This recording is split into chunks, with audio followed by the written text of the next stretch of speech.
Thank you for joining us today for the Job Hunting in the East Coast Animation Industry event. I wanted to do this just because a lot of these organizations are really great about providing resources and information about, the West Coast and feature and TV. The East Coast is kind of like a secret unknown unless you typically went to school on the East Coast or grew up here. And even people who are here don't know too much about it just because it is like not as well known. So I just wanted to share information just because, I know everyone is fiending for jobs right now. So I just want people to know that there are more jobs out there. But yeah, and also Sude, I don't know if you want to share why you wanted to Uh, as well. yeah, so I guess there's a big misconception about how you can only get a job in animation if you're in California or in the West Coast. That was definitely what I thought. The reality was when I started college, I did study here in New York, but I wasn't aware of the vast animation scene here.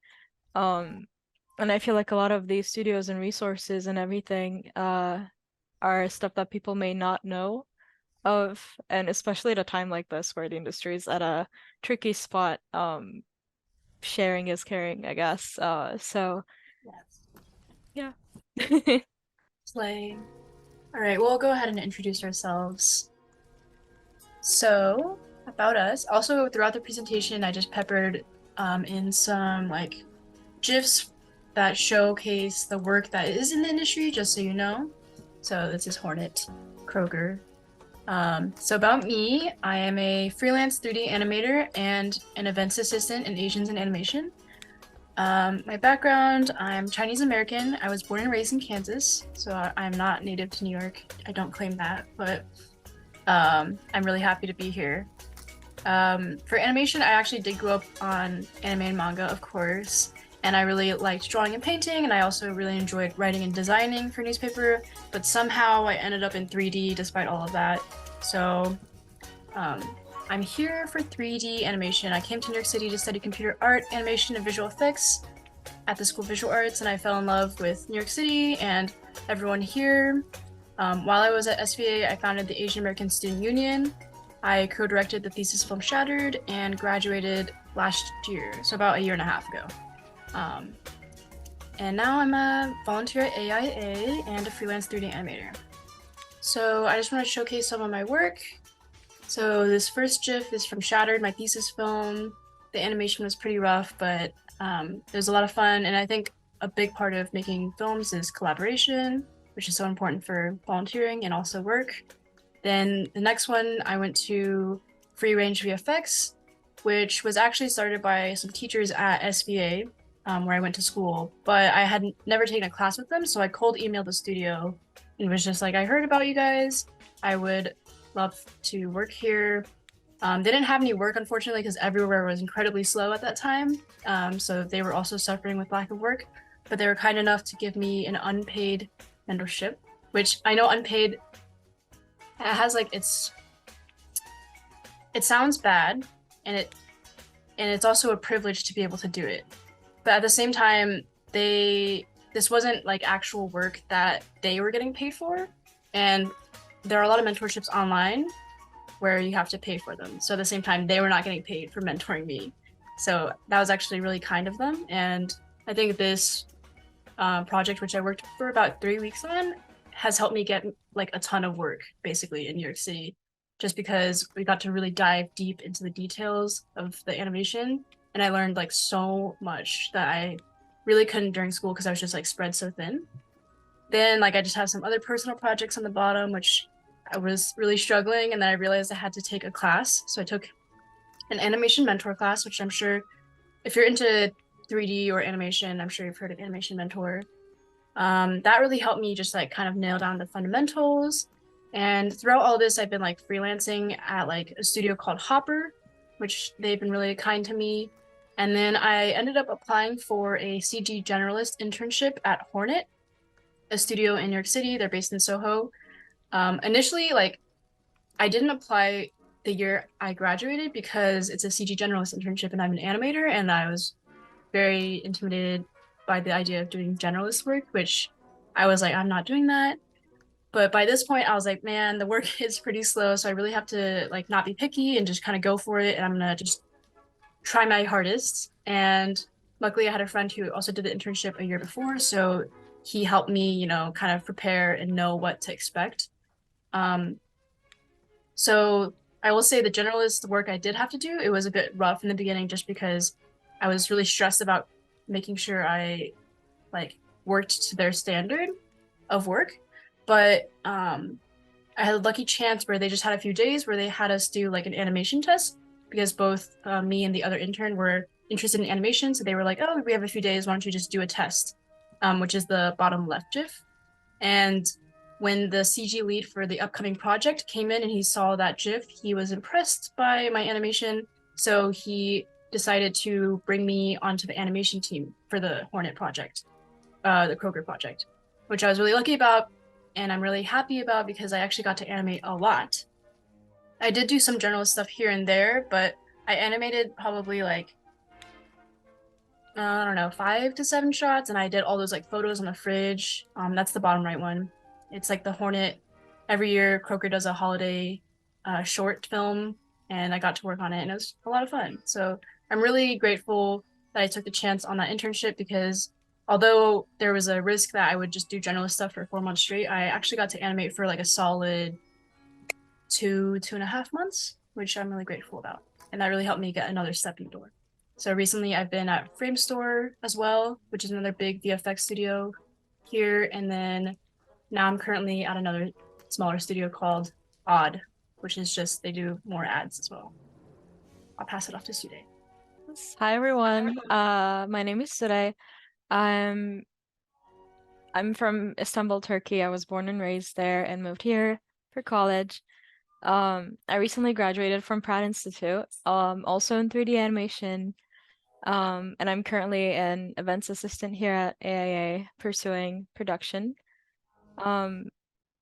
So while I did study 3D, I quickly realized that I'm more interested in the production pipeline side of things instead of just animating or doing 3D work.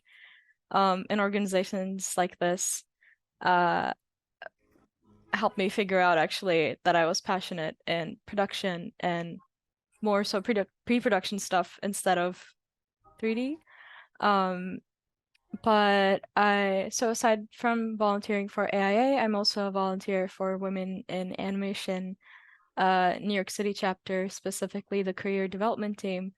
And I also do volunteer part-time work for organizations or indie ran animation productions like Zack in Time or Children's Storytime, this company that does animation slash video game type educational content.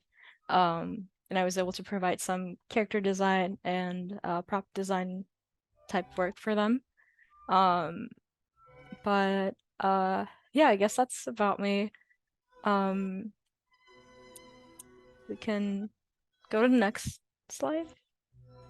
Totally forgot I was Yeah, controlling that. that's good. You're good. So here's some of my illustration work. I love working with bright colors and doing portraits of characters. Bottom left were my thesis characters from my film that I just finished back in May. But yeah, I don't know. Yeah. So yeah, we can just move on, I guess. It's so beautiful. Thank you. So, what is the East Coast animation industry like? That's obviously the first question. Here are some studios. The top one is Scholar, which they have multiple locations, and then of course Titmouse. So for 3D, I'll cover 3D. Your projects almost always include advertising, and there is episodic as well. Usually, sometimes more typically like VFX related, but sometimes also CG. Or like they'll need CG as well. Then there's also film, though it's less common, but still a thing. Then music videos, motion design is a big one. VR, AR, immersive is also big, another niche. Game animation, unknown, but important. and then mobile apps, which is also not typically seen. So just to cover it, like I worked at Framestore recently. That was the Geico commercial. What a cutie.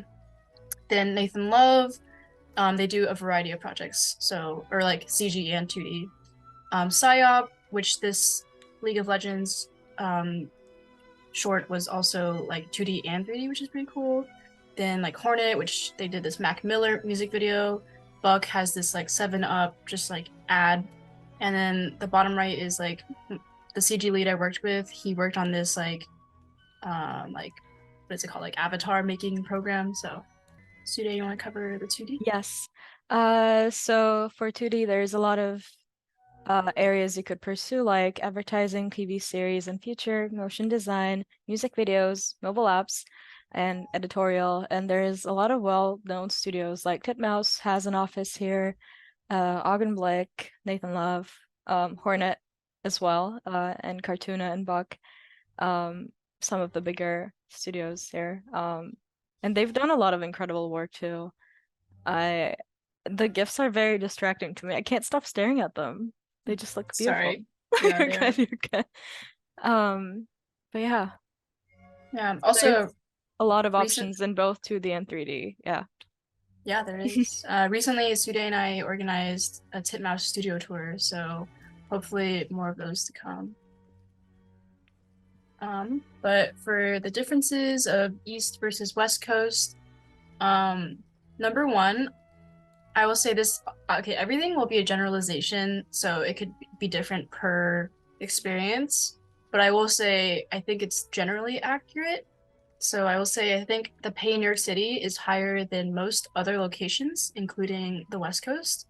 Um, and I will say there's a lot more freelancing, and because of that, I think a lot also staff positions are, a little bit less common or less commonly handed out.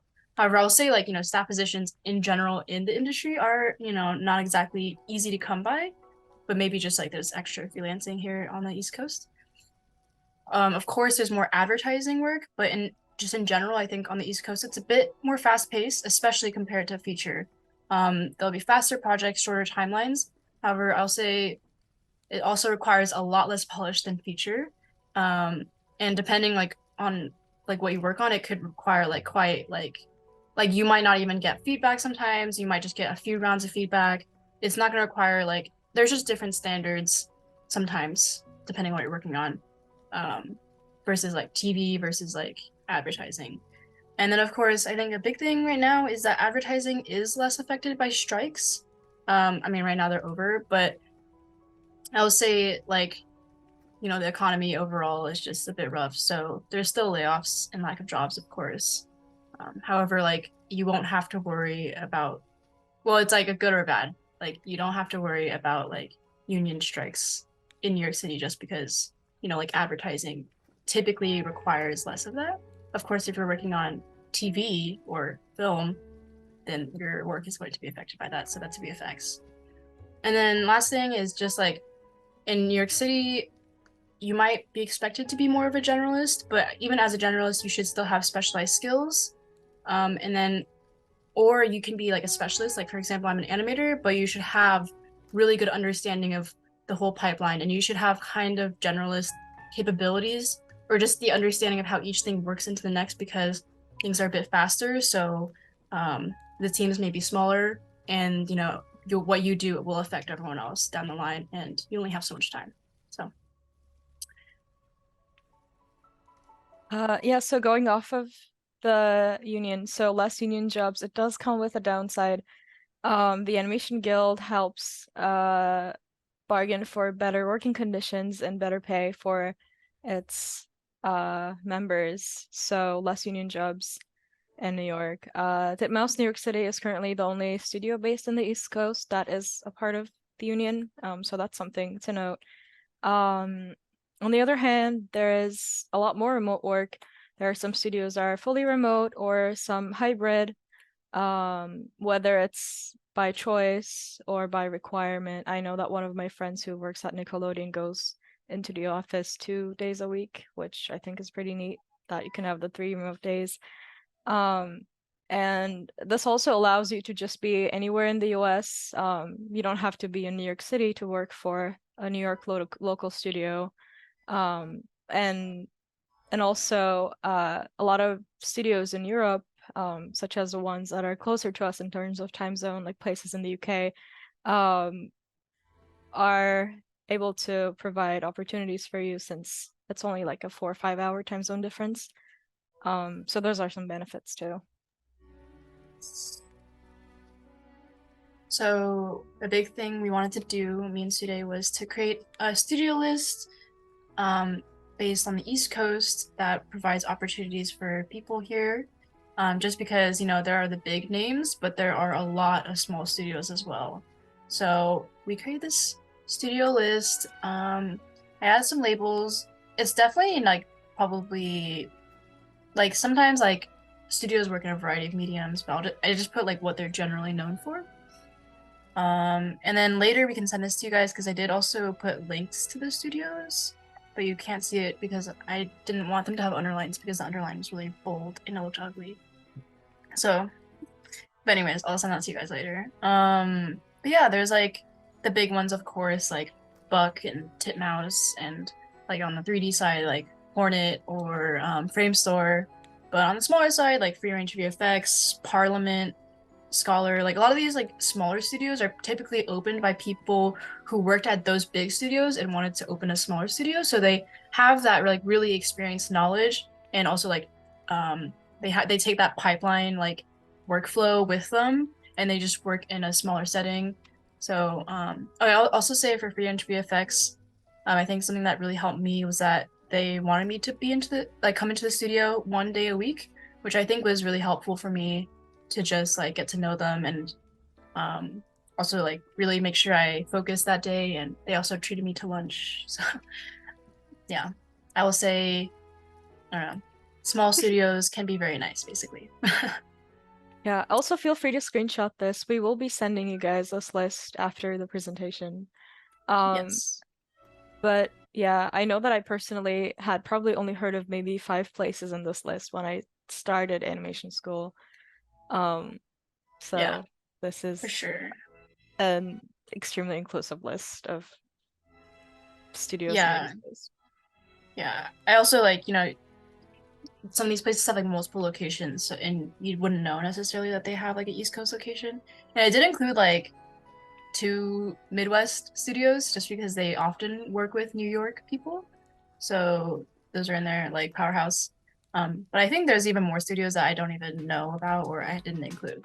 So this is definitely not everyone, but probably most. I don't know. So how do you get a job? So this is Free Range VFX where I worked at.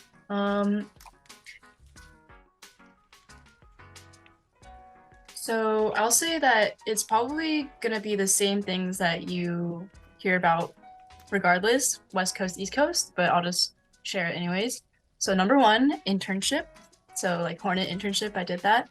For VFX or also 2D, I feel like it's pretty common to become a production assistant or PA, to get your foot in the door, just so you can like get connections, get to know the pipeline, kind of like be able to share your work with people in the industry. Or also on the VFX side to become a runner, which I feel like is maybe a little less common nowadays, but probably still a thing. And that's a bit more like you're just like grabbing coffees and stuff or doing whatever. Sometimes they have you working on stuff, but I don't really know too much about that, to be honest. I will say for East Coast, especially, connections are really, really important because this industry operates really word of mouth. And since the projects are usually coming so quickly that they need to like staff the job so quickly that they're just trying to get the people at the top of their mind that they know they can work with. So that, or they'll ask a friend like, hey, who do you know would be good to work on this? And then that's who they'll hire. Just because like sometimes they have like 1 day to staff a job, so they don't have time to put out like a posting. And that's all I would say, like that's like 80% of the jobs or something. So I'll say your friends and your seniors are your allies, so your friends too are very important. Another way, maybe less successful, but still something you should try, is cold emailing a studio or a person. So just in the cold email, you can include your name, your job title, your rate, maybe whether you want to or not, and maybe like a mini cover letter just to explain who you are. Like, for example, like, hey, I just graduated, which may be good or not to say, but like, hey, I just graduated. I did this, like I just worked on my thesis film. On my thesis film, I did all of this, and I worked with like, like this many people, and I think I'd be a great animator for your position. So yeah, and I would love to work for your studio. I loved this project. Please, keep me in mind for any upcoming opportunities. And I'll say like I cold emailed Free Range VFX, and um, like they said it seemed very personable, the email, so that's why they were interested in having a chat with me. So sometimes they work, though of course like we did both have that school visual arts connection, but they would never have known about me otherwise. So the last way, of course, is job postings, but I'll say like that's more rare, and that's probably for the larger studios like Rockstar or like Hornet, like the internship or something. So, or maybe more mid to senior jobs.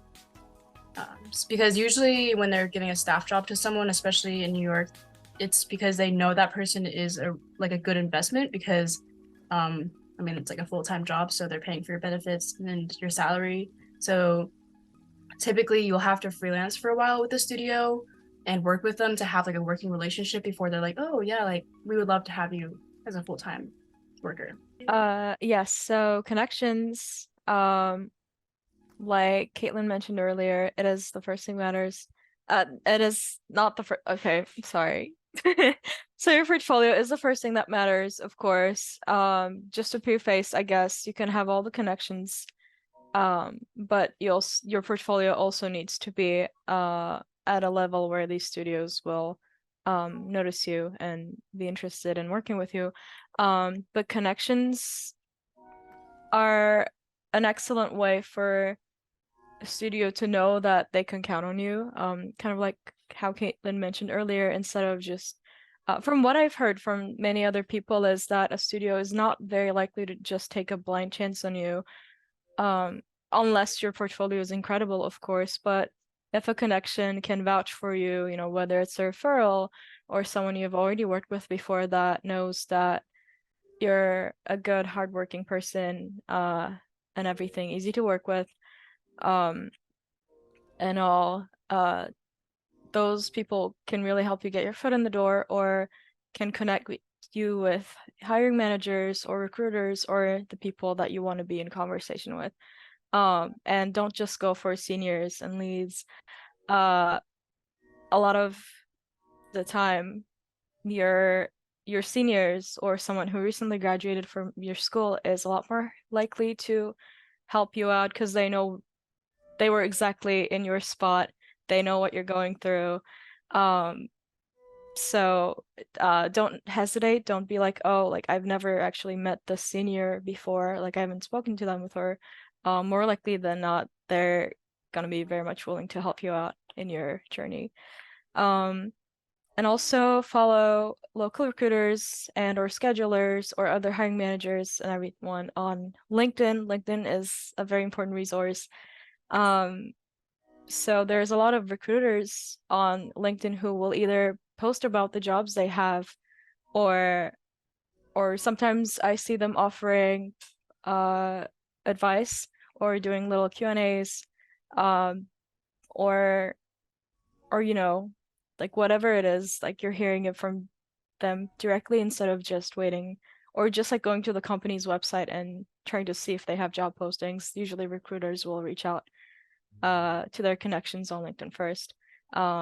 So here are some names. So for Titmouse, Ellen Sue is the head of recruiting. For Nickelodeon, it's Rachel Ashley. And for Framestore, it's Kathleen Ruffalo. And there are many other names, but these are just some examples of people who are active on LinkedIn and who post about their job postings and resources. And lastly, it's a very small world. I hear this all the time from people in animation that this industry in general is very small and everyone knows everyone. And I feel like for East Coast specifically, that is very true. Just do your best. If you're someone who's known for being someone that's easy to work with, or someone who, always meet their deadlines, someone who's easy to get along with, that travels. Likewise, if you're someone who's maybe a little problematic in the workplace, that word could also travel.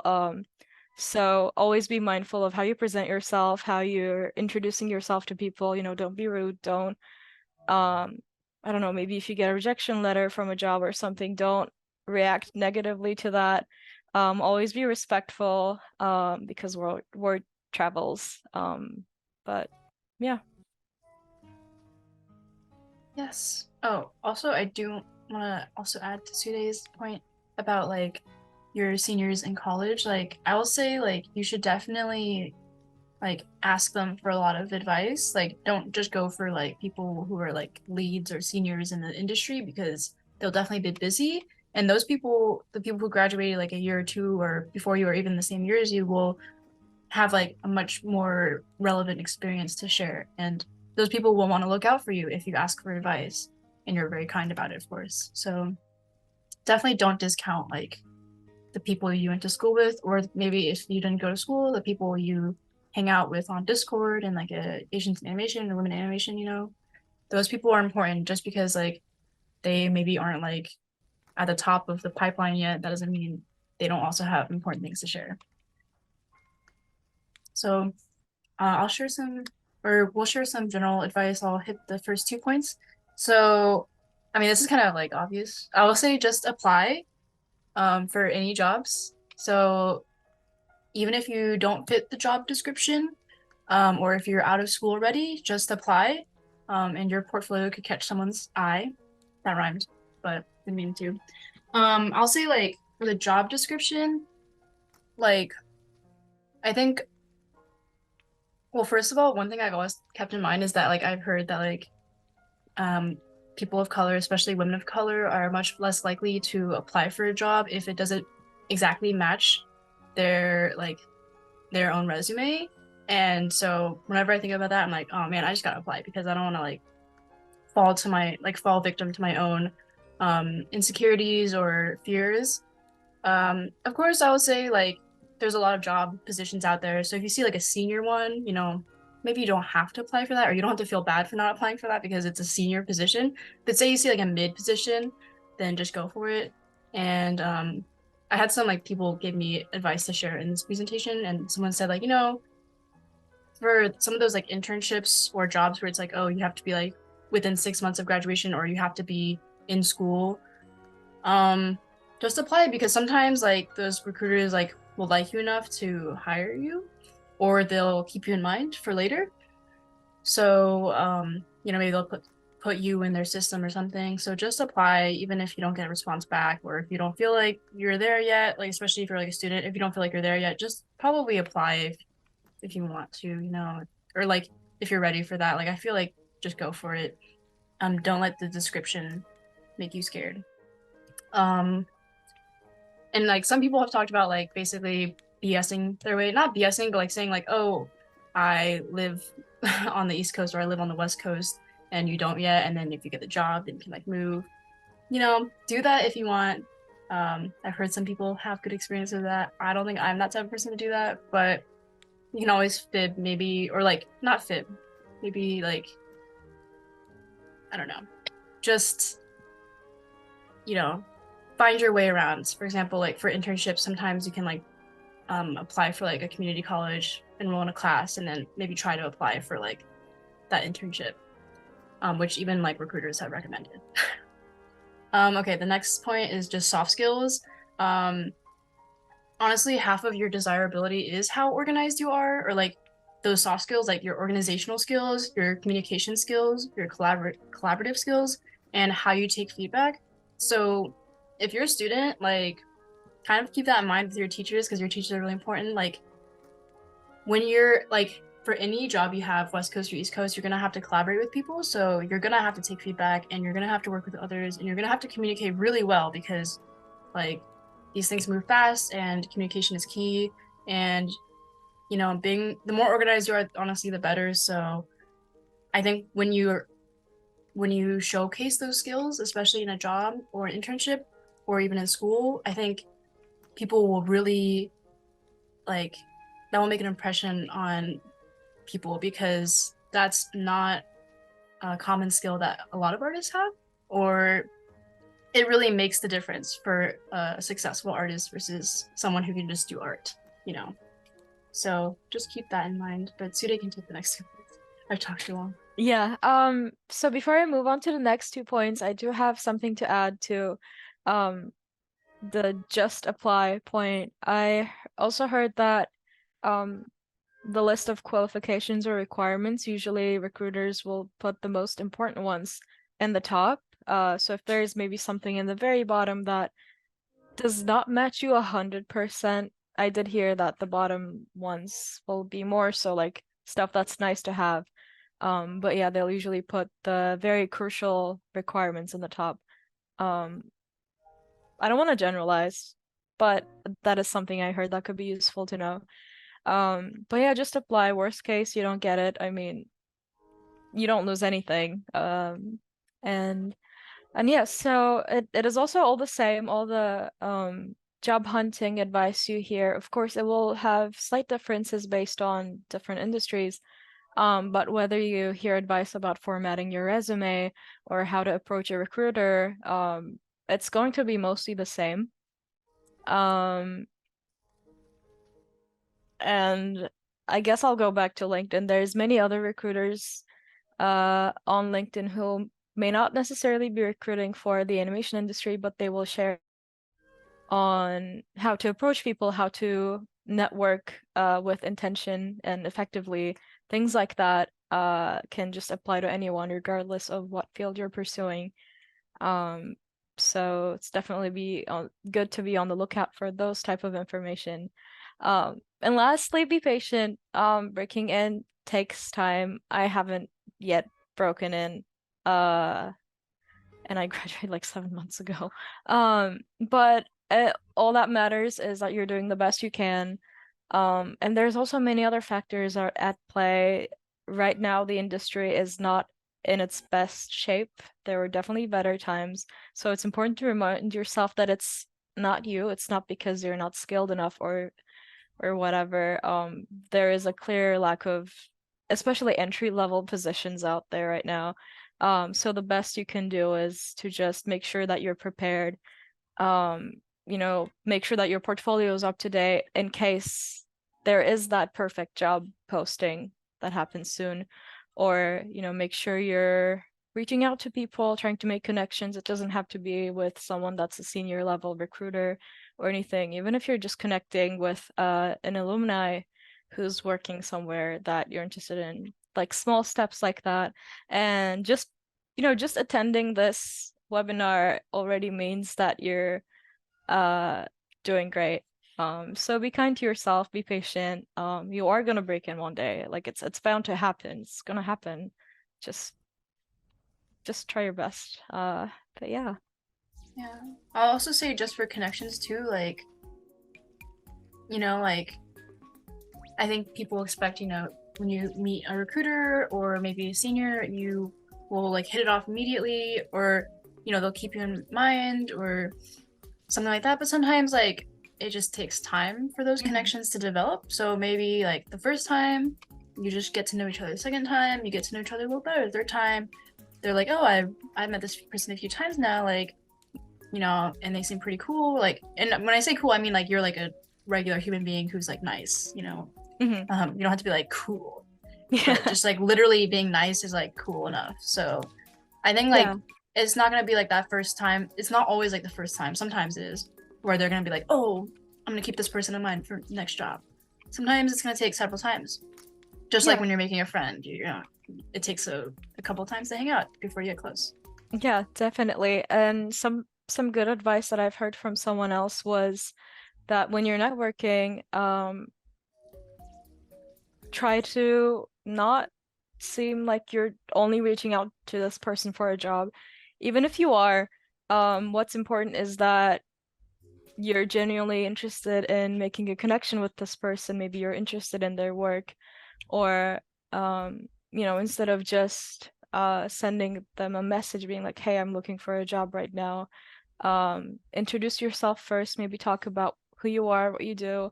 And you could even drop in a message, for instance, if they're an artist whose work you really admire, you can mention that.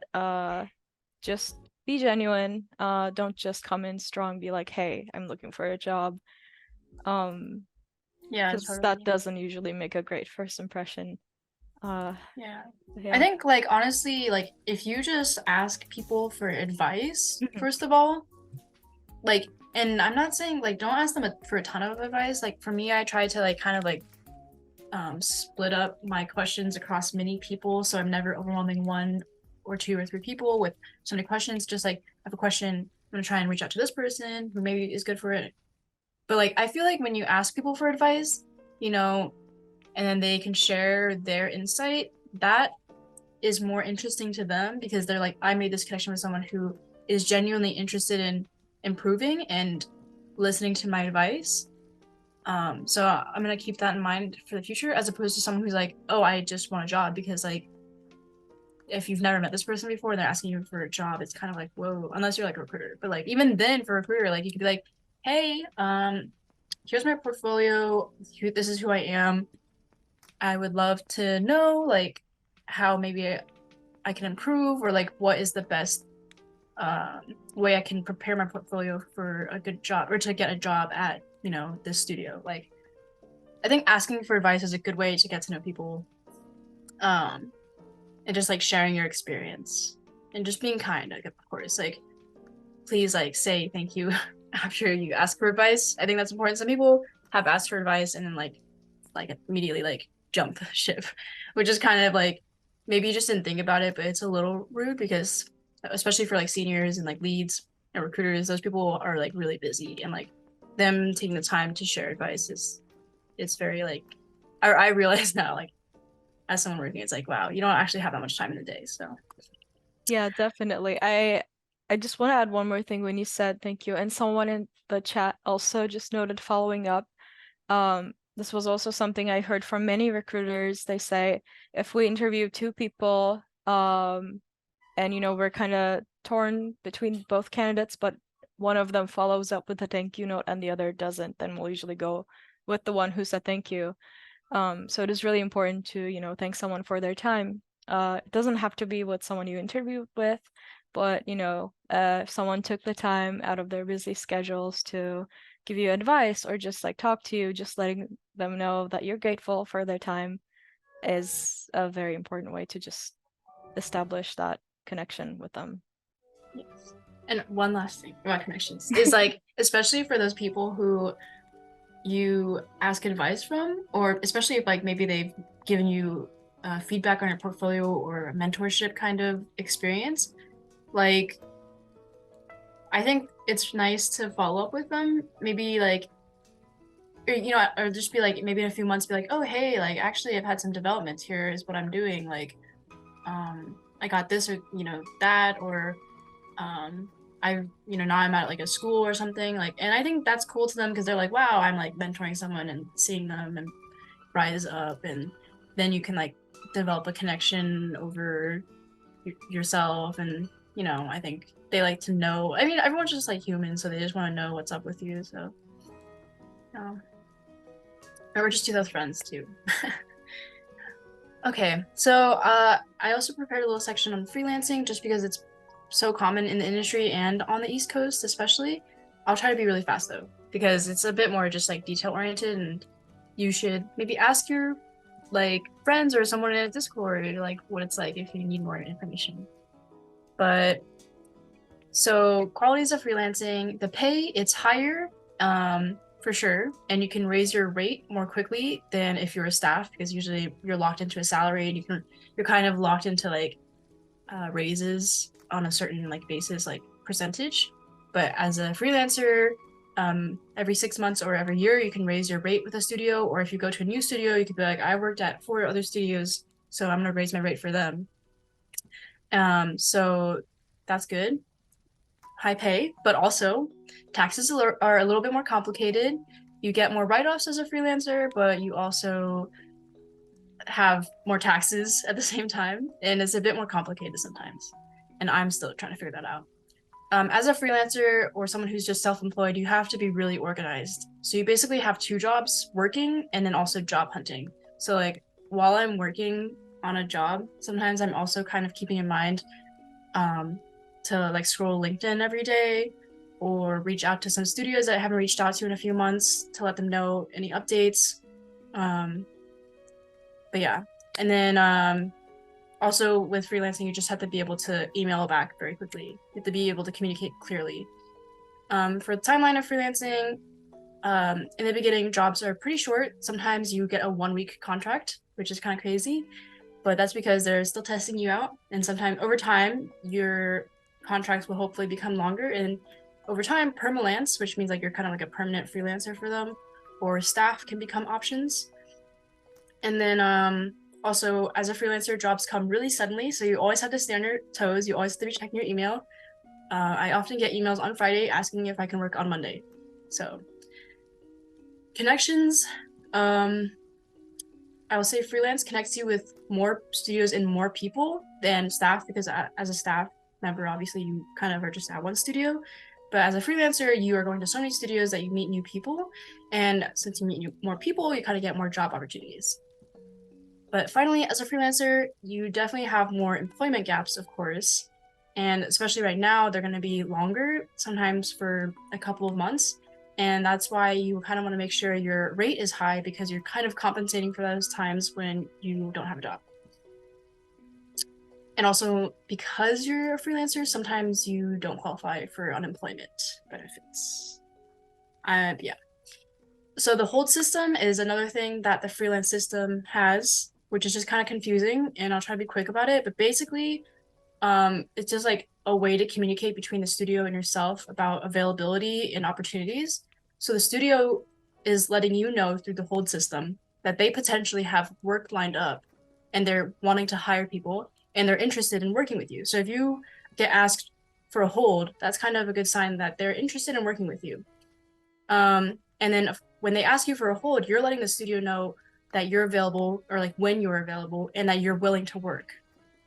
So you can offer your first hold, which is exclusive access to your availability, which means that like, say I get my first hold for the next 2 weeks, I'm basically on hold for them to hire me, and I can't work anywhere else unless I challenge the first hold. So it's very like technical and weird, but like say another studio wants to hire me, I have to go to my first hold studio and say, hey, this other studio wants to book me from this time to this time.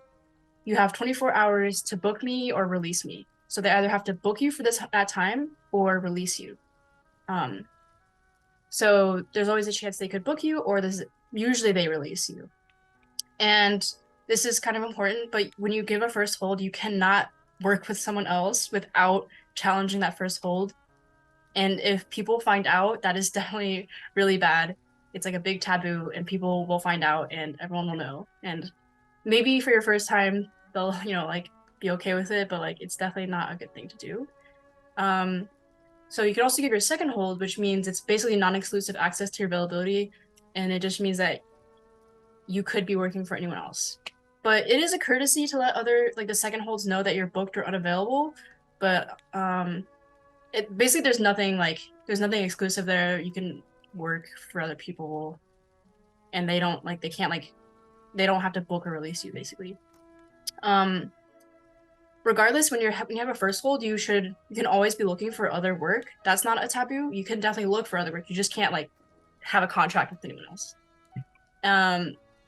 So this all operates by honor system, and it can be good or bad, because sometimes the studios will want to have a first hold for 3 months, and then they could potentially have a first hold for 3 months and not have any work or hire you for the entire 3 months, which is obviously really irritating, because then you're kind of like waiting for 3 months for them to hire you, and they could just be lying about work, or maybe just completely forget, or however it works. So that's not necessarily good. So a lot of people don't give away their first holds and they basically keep their first holds to themselves. So they may tell other people like, oh, I have already given away my first hold, but that's actually themselves, if that makes sense. It's all very complicated. I have an article, I can send it to you guys later. But basically, this is something you need to know about freelancing is that this is what exists.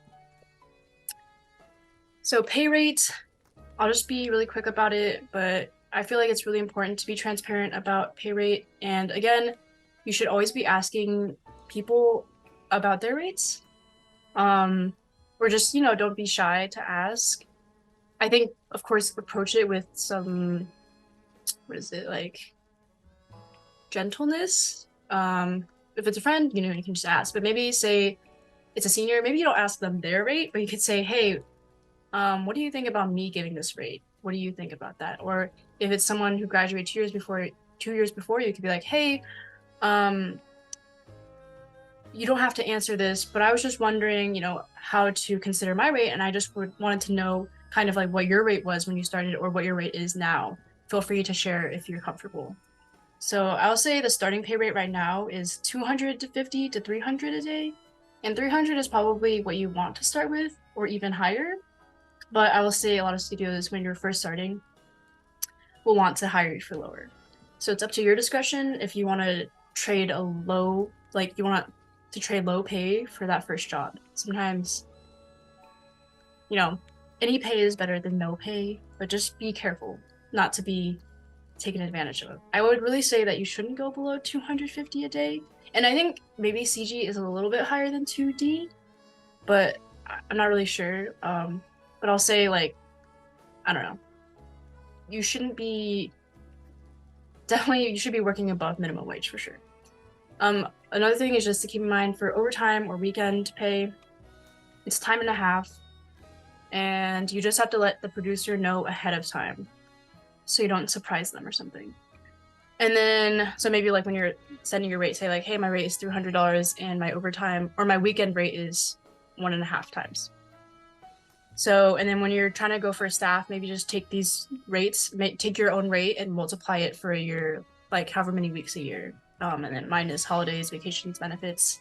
It'll definitely be lower than your rate, but you are taking into account all those extra things. But in general, advocate for yourself. I'm still learning how to do that. Of course, it's really hard. And I think the big thing is just how little information there is out there. So it's really hard to advocate for yourself when you don't know.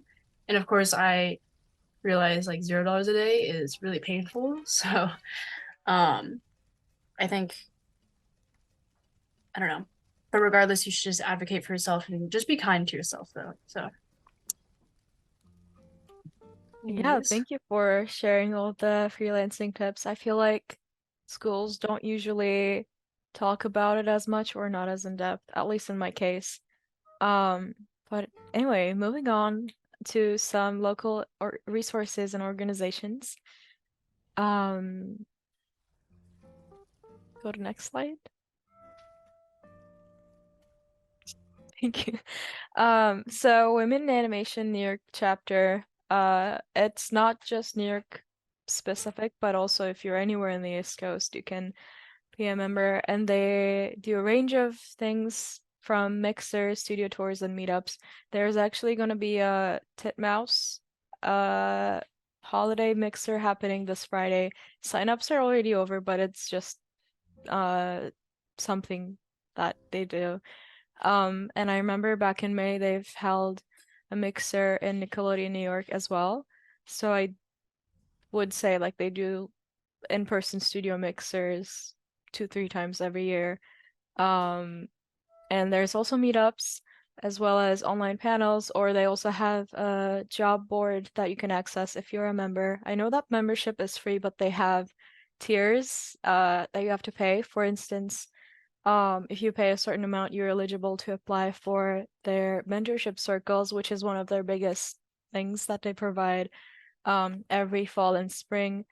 They have a wide range of circles covering, production, story, 3D, anything you can think of. And it does kind of work as a job application where you still have to fill out a little form and sometimes it's specific to each circle. The one I applied for asked for a cover letter, and it had its own little questions to answer. But it's twice a year you can apply. But of course, when you get in, you can't apply again for another 2 years. But still, it starts from your senior year of college. That's when you're eligible. So if you're not a senior yet, or if you're younger, you do have to wait a little. Um, but it is an excellent resource because then you'll have a mentor that you meet up with every other week, every week depends. Um, but I've personally heard from my friends how incredibly beneficial it was for them. So that's an important one. And then there is NYC ACM SIGGRAPH, which is also a CG focused / like animation organization that does bring your stuff like Bring Your Own Animation or MetroCAF Animation Film Festival. They've also done in-person events in the past, I believe. I personally haven't been, but they do have a website where you can check out everything that they do. Animation Nights New York is a relatively new thing. Oh wait, I'm mixing it up, sorry. Animation Nights New York is also a film festival organization that does monthly animation screenings and annual film festivals. Animation Speakeasy is kind of new, but it's basically a fun little casual meetup. So the other organizations are a little more on the formal side, but this one is basically um, a short film screening / Q&A session at in a local bar where 3 people in the industry, whether it's someone who's doing experimental work or more 2D, all kinds of artists basically will come and screen their work, and then there's a little Q&A session at the end, and it's lovely because it doesn't feel as formal, and there's really people from all kinds of backgrounds or industries, I guess. You can get to meet someone you never would have met otherwise. There's a lot of students who go in, but there's also people who are several years into the industry. It's incredible. So if you're in the New York City area, this is also an amazing event that happens every month. The past one was November 30. They don't usually announce the date until a couple weeks earlier, so I'm not sure when the the December one is, but you can follow them on Instagram to find out more. And there's Access VFX, which is also an incredible resource if you want to go into CG and visual effects. They just did a speed networking session this past week, where you sign up and you do very quick 5-minute rounds where you're in a little Zoom meeting room with, I think the last time it was like 18 people or something. And you can again get to meet people you never would have crossed paths with otherwise. They also have many other things like panels or other similar events.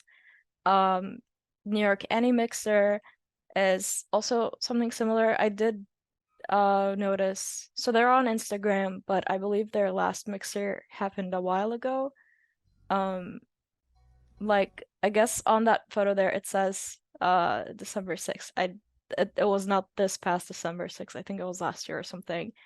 But it's still it's still an organization you can follow on Instagram. Titmouse 5-Second Night is this annual screening that Titmouse does where their employees will, from what I heard, the employees will be given one day to just do a little little animated short can't speak. But yeah, it's by Titmouse employees, and it's a very fun, incredibly funny night of screenings. I went not this year, but last year, and I had the time of my life. Um, I believe it happens in March of every year. And you have to buy tickets, but it's open to the public. And if I remember correctly, my ticket was maybe $5 or something. And I'm pretty sure there's also Titmouse workers there present in this salon. when I didn't have the courage to go up to someone and just talk. Also partly because I didn't know anyone there. But it could also be a fun opportunity to network, or if anything, you'll get to see fun work that you otherwise wouldn't see probably because they don't usually post it online. Um, and then Warrior Painters, they do local meetups. It's also an organization where you can get some art courses and things like that. And then lastly, Asians in Animation. That's us. Um, this past November, Kaitlin mentioned at the beginning of this presentation, we did a mixer event. We did two of them actually, for 2 days. Day one was a Titmouse studio tour, and then day two was a local museum exhibition. So again, if you're local to the area, definitely join the next time we do a mixer. But yeah.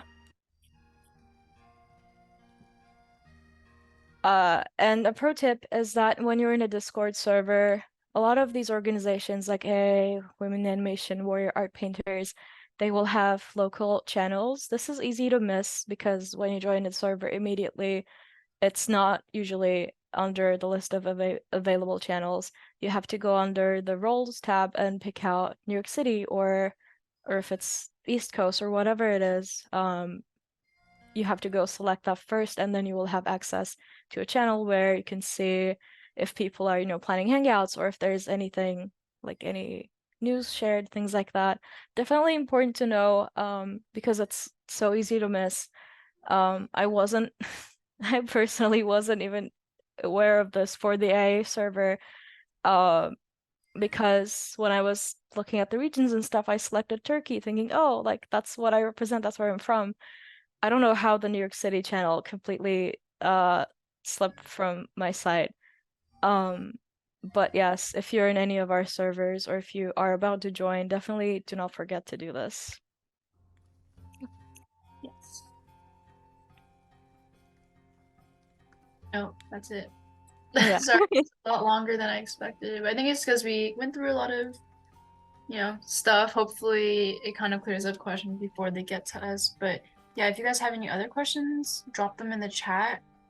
But yeah, wait, I can go back to the chat to find them. Oh yeah. Unless Chi, were you keeping track? I'm not sure.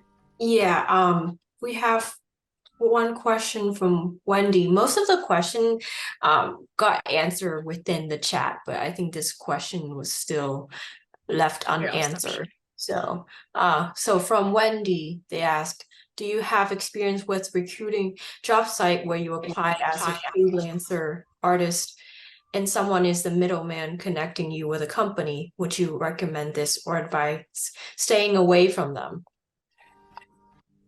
Wait, can you repeat that one more time? I'm sorry. So this question is from Wendy. Do you have experience with recruiting job sites where you apply as a freelancer slash artist and someone is the middleman connecting you with a company? Do you recommend this or advise to stay away from them? Oh, I'm not sure I've ever done that. I'm not sure if they're talking about like Fiverr, but I feel like maybe not. That's not what they're talking about. But like Fiverr, I've never used that, and maybe I wouldn't use that. Um, I'm not really sure because I feel like a lot of recruiters are the middlemen for the studios. Like a lot of recruiters are freelancers. So they and like sometimes they freelance from multiple studios at once, so they may not like represent totally that studio. In which case, like I will say like I have received a few um like not suspicious, but maybe I just like didn't really know this person and they like LinkedIn DM'd me. So I would just make sure to do my research on them. I like looked at their LinkedIn and then I like looked them up and I was like, do they have a website? Are they legitimate? There was like one for like a pharma company, which also I didn't mention this, but pharma like med animation, like medical animations are also a common or like not common, but that's another industry you can work in 3D. But yeah, like I did get like a LinkedIn DM from that person. I was like, "Oh, who is this?" But I just was like, "Okay, let me just see how it goes." I'll just like message them, and obviously, if they ask for money or if they ask for like really suspicious stuff, like those things that you should keep an eye out for, then I'm not gonna continue. But I think it like I looked up the studio because like she was like, "I can't tell you the studio," and I was like, "What? That's kind of weird." But then later she like told me on the phone, and I looked it up, and it's like a legitimate place, and it never even nothing even came from it. So to be honest, I'm guessing that means it's not a scam because nothing came from it. And then there's another time there was like a NASA internship, and it was like kind of a random thing. But like again, I just would like very cautiously go through this like conversation, keeping an eye out for red flags. And the NASA one, I was like, oh, I just don't really like. He seems really interested in hiring me, but I'm like very uninterested. So I just told him straight up. I was like, hey, thank you so much for like being interested and like wanting to support me, but I'm just not I'm wanting to focus on my animation skills right now, so I rejected him. But yeah. Okay, so I also have another question from our audience from Ducky Lee. They ask, "Hi, do you have advice for international talent to socialize? I'm not in the US, so it's really difficult. My only choice is LinkedIn, but most people don't reply." Um well, hello Ducky. I'll say I have a lot of friends who are international students.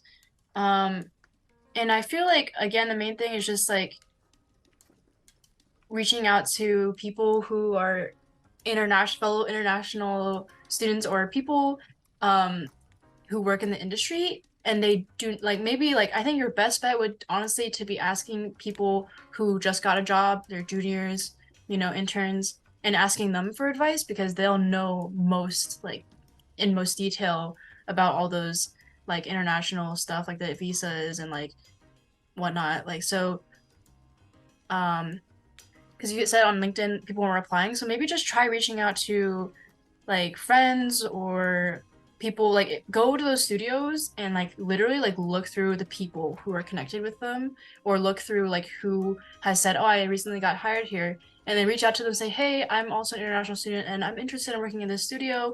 I would love for some advice. And I think they will be much more receptive because like they just entered, they also want to help people out, they know a lot of details, they think um I think they'll be happy to share. And of course, I think go into these discords.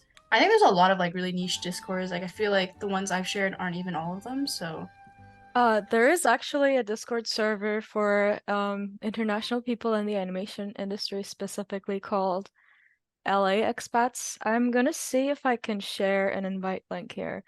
Because it still is one of the best resources I have personally. I always invite my other international friends to it. Let me just copy a link. Um, I will say if you are not an international person, both like outside the US and inside, I don't know if you're gonna get much out of this server, but it's basically full of people who are currently in the industry who have dealt with visa related stuff that they can give you advice, or sometimes people will talk about what studios are especially helpful to international people, like regarding helping out with their visas and stuff, versus some that kind of prefer to not work with international people because of visa complications. So there's stuff like that. yeah, And like what Kaitlin said, it's a lot safer, I think, to reach out to employees who are also international. I guess if you go on LinkedIn, something I like to do is when I watch an animated movie or something, I'll watch the credits, see if I can spot a Turkish name. Um, and half the time, I don't know if that person was born and raised in the US or moved from Turkey, but because we have that common thing there, I'm like, okay, they're Turkish, I'm Turkish, we could connect here. I only got a response like half the time. So even then it's not guaranteed, but when they respond, they're very helpful. So you can look for, people from your country specifically as well. But okay, yeah. I'm sharing the Discord invite link. If you're an international student here, or if you're not in the US but looking to move, people in this server are incredibly helpful. But maybe before you come in and immediately ask a question, search for keywords. Like if you're looking to hear more about an O1 visa, for instance, search, because they answer these questions all the time. But yes, that's something I wanted to share. Yeah, thank you for sharing that. I think that's really amazing. Yeah, I think honestly Discord is like it's basically like there used to be like boards where people would chat, but now it's just Discord. So definitely get in those Discords.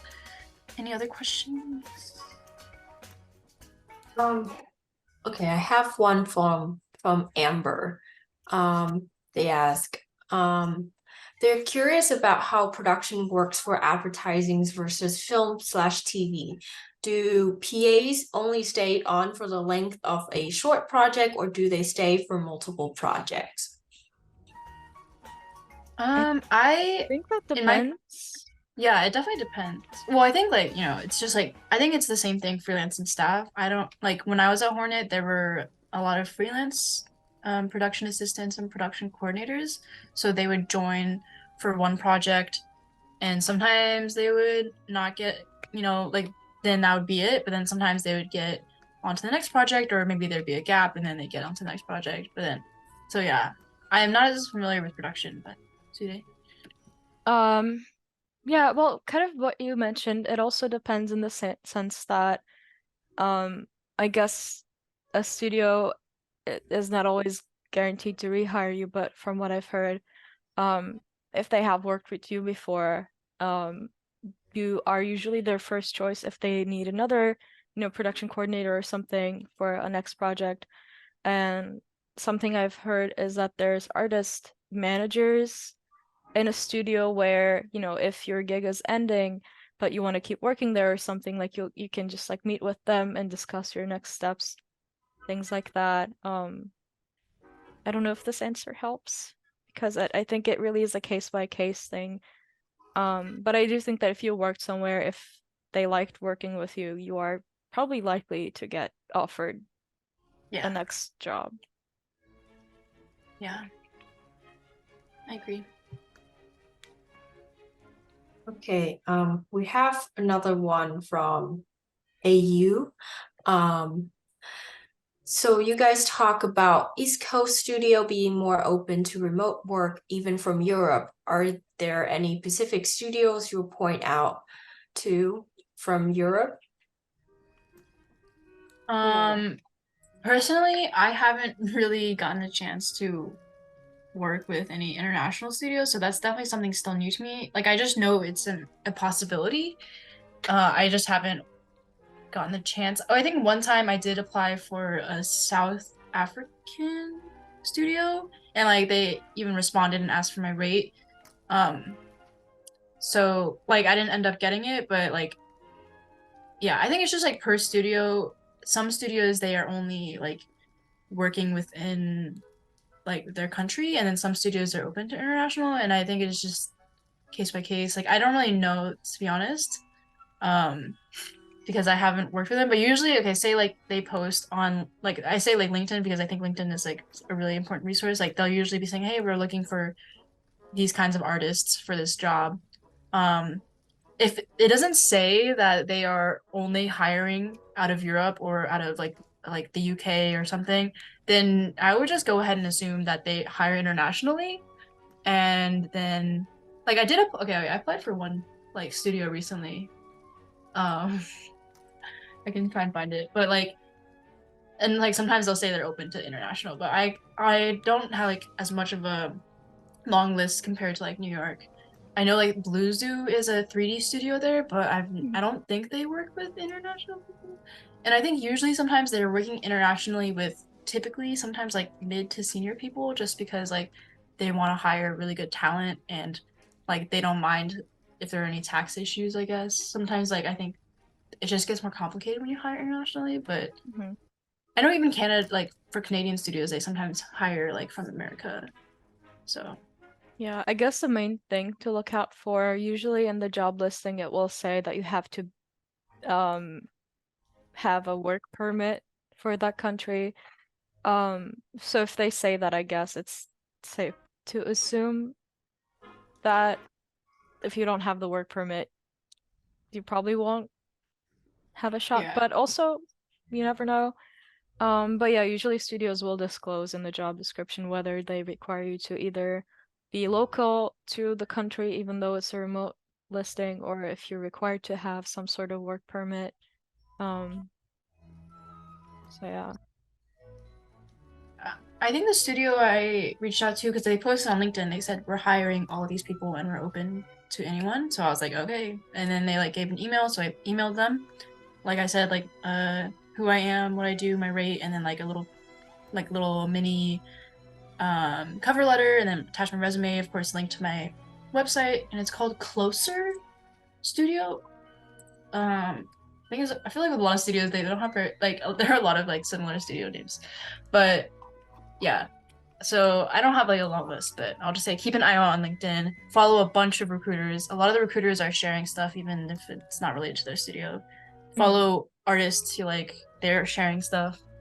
Just follow a bunch of people. That's an option, by the way, on LinkedIn. You don't have to just Yes. connect with them. And also Follow. follow companies. So when you go on LinkedIn and you follow one company, it will usually create a little pop-up below that says people who follow this place also follows these companies. And that's usually how I discovered places that I hadn't heard before.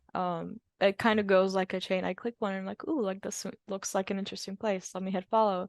Let me look under the people tab, see if there's anyone, it will show if, someone went to the same school as you. It will say, oh, like one mutual connection sometimes, like if there's someone that you know mutually. That's a good way to also discover more studios or more people. Um, yeah. Oh yeah. Also another one. I literally just went on LinkedIn and it came up is Giant Animation, and Hmm. I'm pretty sure they never said, or like only for some jobs they say like Ireland based only or something. But I think Animation, they are constantly hiring. I guess maybe I should share like that South African studio, if I can find it. Oh, Arcade Studio. It's in Cape Town. There's a lot of Cape Town studios, a lot of Irish studios. I guess I think Closer was in Berlin. So just follow people. Um, oh yeah, and I think you guys should also check out the chat. Everyone's sharing really cool resources, including Uh, this yes. spreadsheet. The spreadsheet, I have one more spreadsheet I want to share, called Salty Animator's Salary Spreadsheet. Yeah. Also very important. Basically, there's just like a list of people putting in, their job title, where they're from, and what they make. It's also very important, both like if you're maybe looking to freelance, you can see like you can compare what the other rates are, or if you're working somewhere and you see someone, same job, similar title or whatever, similar experience, but they get paid more than you, maybe you can be like, oh, I'm underpaid. Maybe I bring that up or something. So it's also very important to know. Yeah. You guys should follow Salty Animators on Instagram. They're pretty funny. Um, oh yeah, also about that spreadsheet, I think his name is Chris. Wait, right? Oh my gosh. I'm like suddenly forgetting his name. But Chris Main. He's also from Kansas, and I worked with him at Hornet, so he's very nice. And you should definitely. He's really like posting constantly, so follow him on LinkedIn too, because he'll like job postings and then he'll probably put them on his spreadsheet.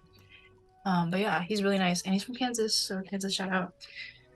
Um, oh yeah, I just want to like quickly share like just in case people didn't know you can do this, um I'll share my LinkedIn, and like just in case people didn't know, like what I like to do a lot of times is go to like a studio, say like the studio Blue Zoo is in London, and I will go to people and I will look at everyone, and sometimes I'll say like you should be able to like, or I'll just maybe control F and then like animator, and then I'm like, okay, so here's all the animators. So if I, especially if I want to like go work at a specific studio, I can like look at their work, and then I'm like, oh, I can see what their level of work was before they applied maybe, or what they are now, and see like what I have to aim for or what kind of stuff I should include. So cool thing to do. But are there any other questions? You can probably take like a couple more. I don't know how long you want to stay, Sude. I have time to answer more questions. Okay, perfect. Okay, so this question is for Kaitlin from ENE. Hi, Kaitlin. Thank you for the informative presentation. How do you structure email looking for freelance work, and who do you send them out to? I've heard that schedulers or PAs are good persons to reach out to. Yeah, that's basically, yeah, I would reach out to, okay, so I would go on LinkedIn and then I'll go look scheduler or recruiter, or sometimes on their website, the studio website, they say like they have like a staff list, which is less common, but like I know like Nathan Love had it, so I saw a scheduler and I like emailed him and he actually responded. I will say, yeah, definitely like the schedulers and recruiters, those are the people who like are like handling people, on a more regular basis as opposed to like directors. And also like I just to be safe, I also just email the studio email. Like it's sometimes like info at whatever studio. Like I'll just email it because like there has also been times where I've been responded to from there. It's like, and like I just kind of email with the expectation. Well, anytime I'm emailing anyone, I just expect that no one's gonna respond, and if they do respond, that's really cool. So just that's how I keep it. But how I structure it, I like I don't really mind sharing because like I'll share whatever. But like I literally have like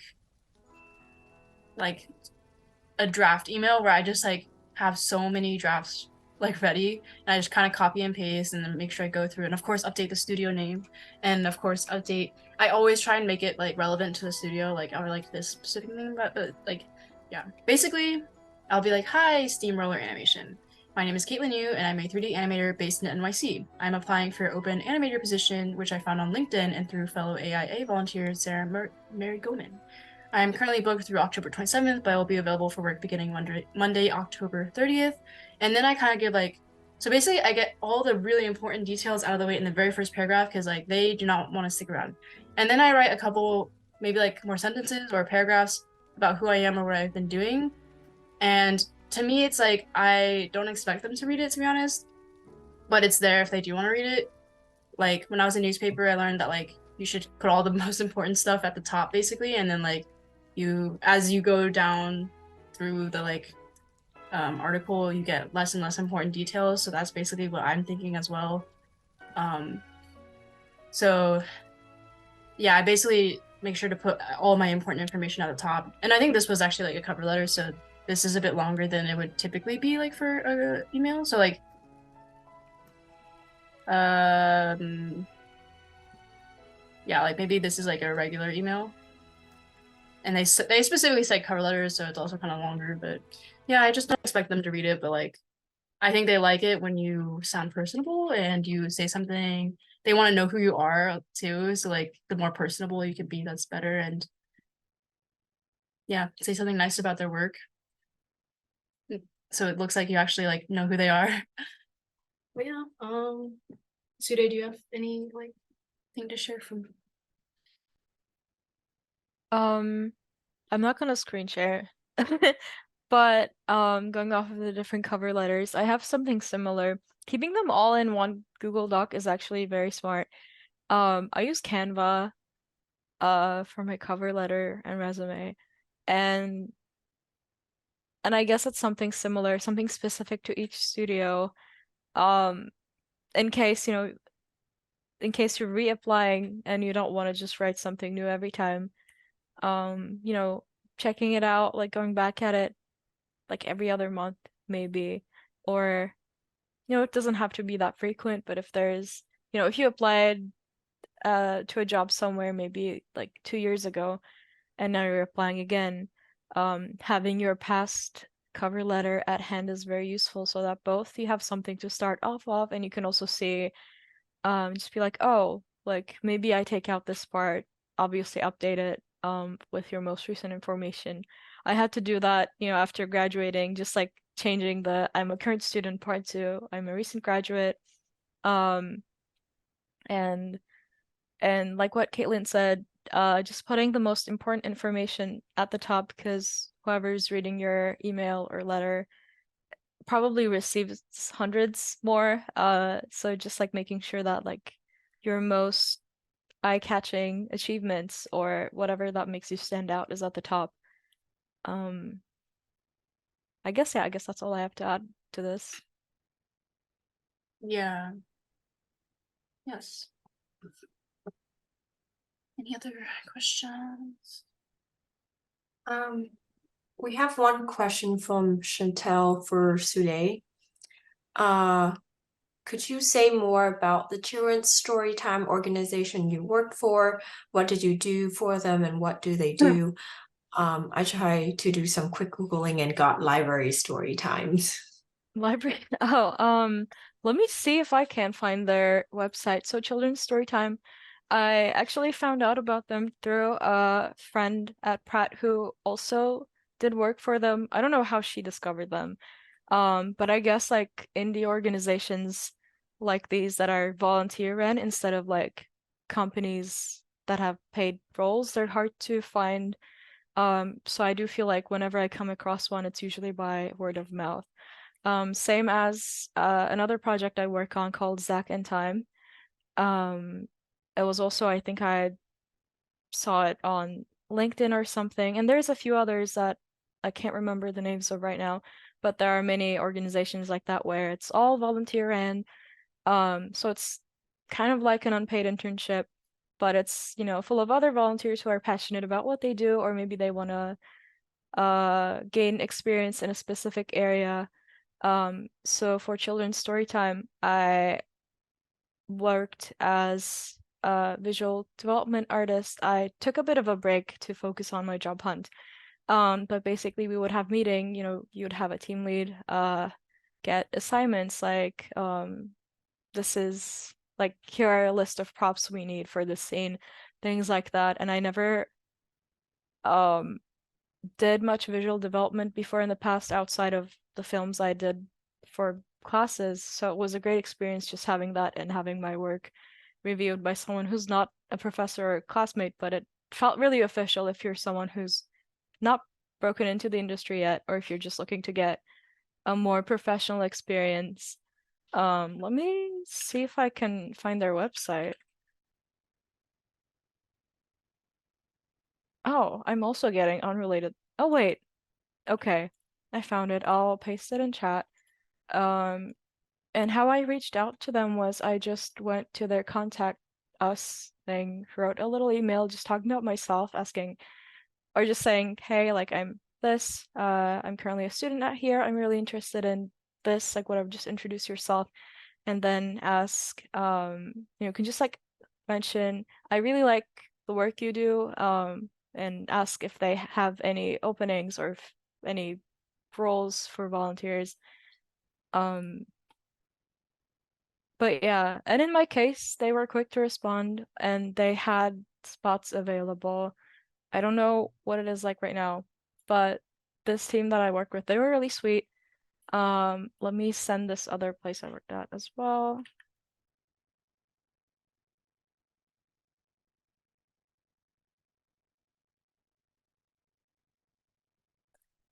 You send that in the chat. This is this other the studio that makes the indie series called Zack and Time. It's called I'm Happy. You can also reach out to them, and for them I did some character designs and production work. It was my first time doing some production stuff that I hadn't done for my classes, such as stuff like script breakdowns. It was completely new to me, and I actually discovered that it was so fun. So places like this, I think even though it's unpaid, even though it's not like an official real studio, I think they're very important if you have the free time to volunteer for them. You get to meet people in the industry or people who are hoping to break in, you get to make those connections, and it does feel official in the sense that like you're working as part of a team. You have, you have the deadlines to meet, you have the assignments. So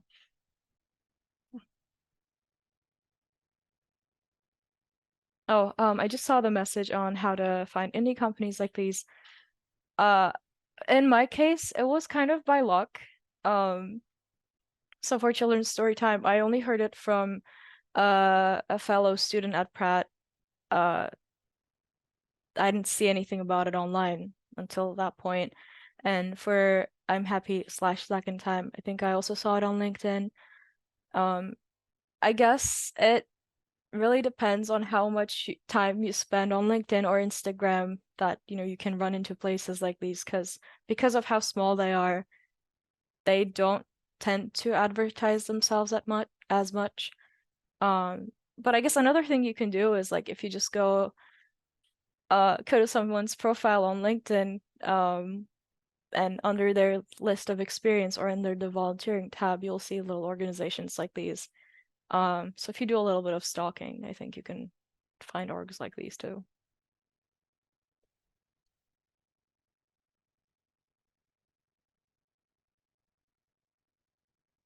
Any more questions from everyone?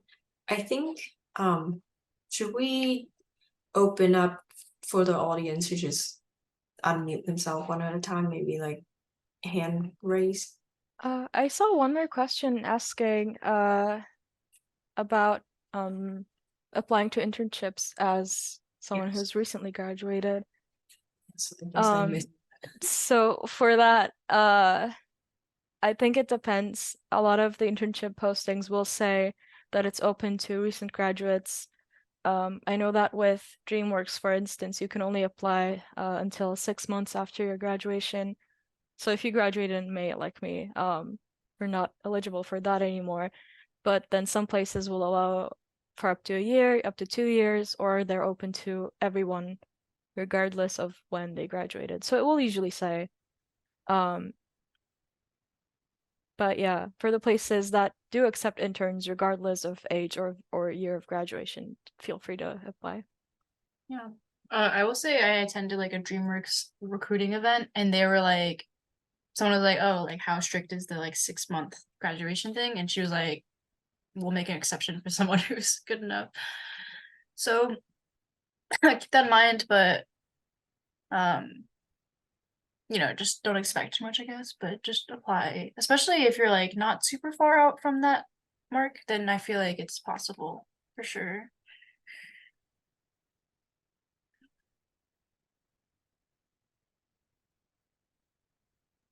On that note, we also have a question regarding advice on applying for internships, on about finding internships instead of jobs.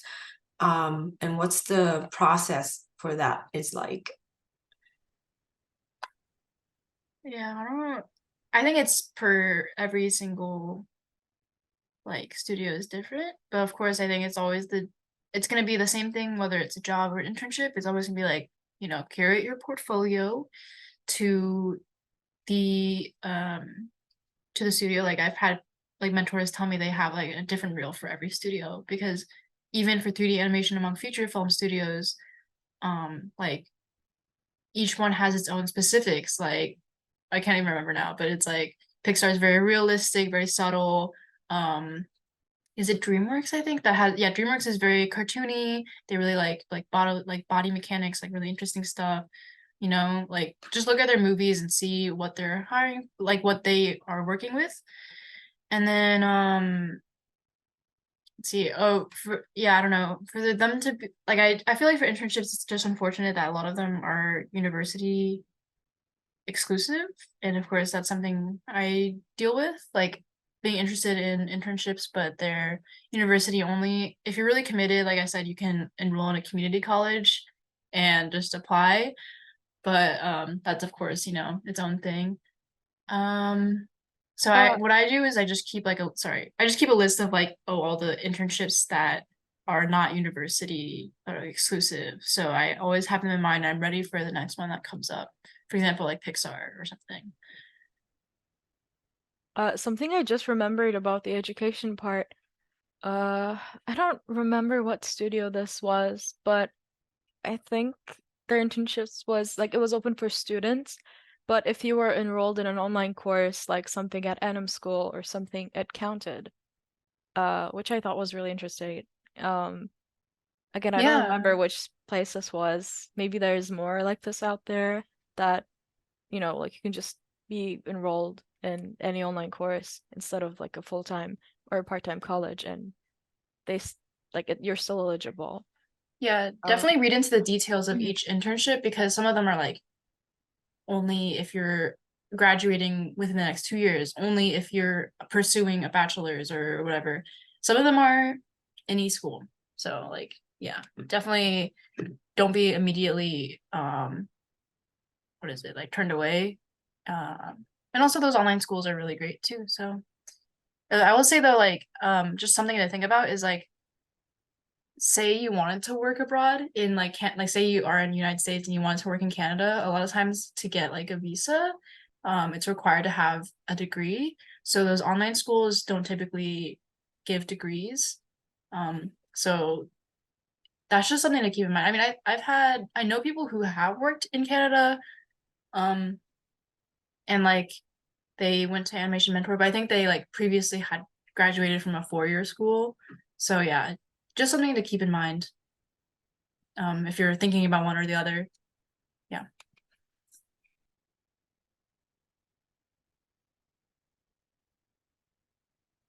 Yeah, is that all the questions?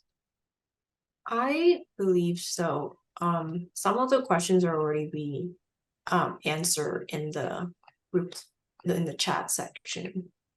Mm. Oh, have another one. Any resources for making animated shorts, like grants, festivals, indie studio, etc. Um, yeah, actually for my thesis film, we got a couple grants, so that really helped us. One of them was the ASIFA, not East, it was like ASIFA Hollywood, something, like grant, and they gave us like a good amount of money that we didn't have to even really be worried. We could like actually compensate a lot of people who worked for us, like the visual development artists. And then another one was the Mai Theater Grant, which I think is for Asian American artists based in New York. And my thesis partner applied for that and we got that. So I'll type that out. And there's actually a lot of like grants and stuff that are happening. And I can't remember all of them, but I feel like I just follow a lot of like New York based artists, and a lot of them are like sharing fellowships or grants, and you can like then you just know. Also follow there's so many like Asian American art organizations in New York City, so I would just follow those. Let's see what else. Oh, film festival. One thing is like there's crazy talented animation friends and animators and friends or something film festival based in New York City. Like they do their like screening in Flushing, New York. So that's the film festival you can apply to. Crazy talented animators. Is it Asians and Friends? I don't remember, but it's CTAF, so you can find that on Film Freeway too. Yeah. But yeah, that's and like there's like what is it like the one that we just said in our presentation. There is Film Freeway. It's a website where you can find film festivals that are currently accepting submissions. Um, you can just filter for animation festivals specifically, and it will show you stuff that's like accepting from all over the world. Some of them are free, some of them you have to pay to get in, but definitely, I've personally discovered many film festivals here that I had never heard of before. So definitely check this site out. Yeah. I think maybe we can wrap up here just so we can let everyone go. But thank you guys so much for joining us and being super engaged and asking a lot of questions. And I hope it was helpful. And yeah, I mean, I know maybe this might be some old news for some people, but hopefully there's some new stuff too. Yeah, thank you all so much for joining and thank you for all your questions. I I hope that this was helpful. It's definitely tough out there, but we hope that these resources, uh, whether it's something that you had heard of before and forgot, or if it's something that you just heard for the first time, we hope that it's beneficial to you and your job search. Yeah. Wait, before we go, I'm gonna, because I feel like a lot of people, or like last event I did, people wanted to like connect with each other, and they don't want us to like do like a shared spreadsheet because it's like, I guess, private information being shared by Asians in animation. But make sure you join the Asians in Animation Discord. Once you do, I'm gonna create a thread in the general channel, where you can drop your like information, or if you want to drop it right now, feel free to. But the thing is, like, after we end the session, it's gonna be gone.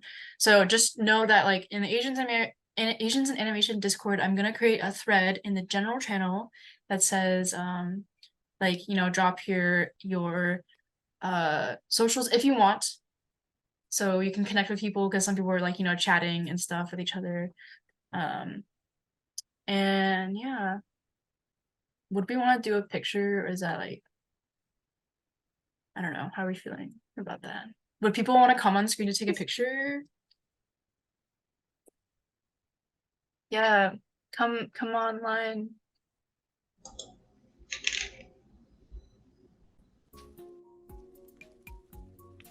Hi everyone. It's nice to see some faces. I'll give you like 10-15 more seconds to join. Also another thing is that I would love to organize maybe like, I don't know, more studio tours or meetups in New York City. So hopefully that's a thing, Also, I don't know if there are any other volunteers or just people, the New York City channel, just chat it. People have talked before, like, oh, I'm gonna be at Animation Speakeasy, like, join me there, or I'm gonna be there, like, hit me up or something, So hopefully we can get more New York City stuff going, because that'd be cool. Okay, I'll take a screenshot, I guess. All right, wait, hang on. Actually, I'm kind of scared because I feel like it always messes up. Okay. Ready? 3, 2, 1.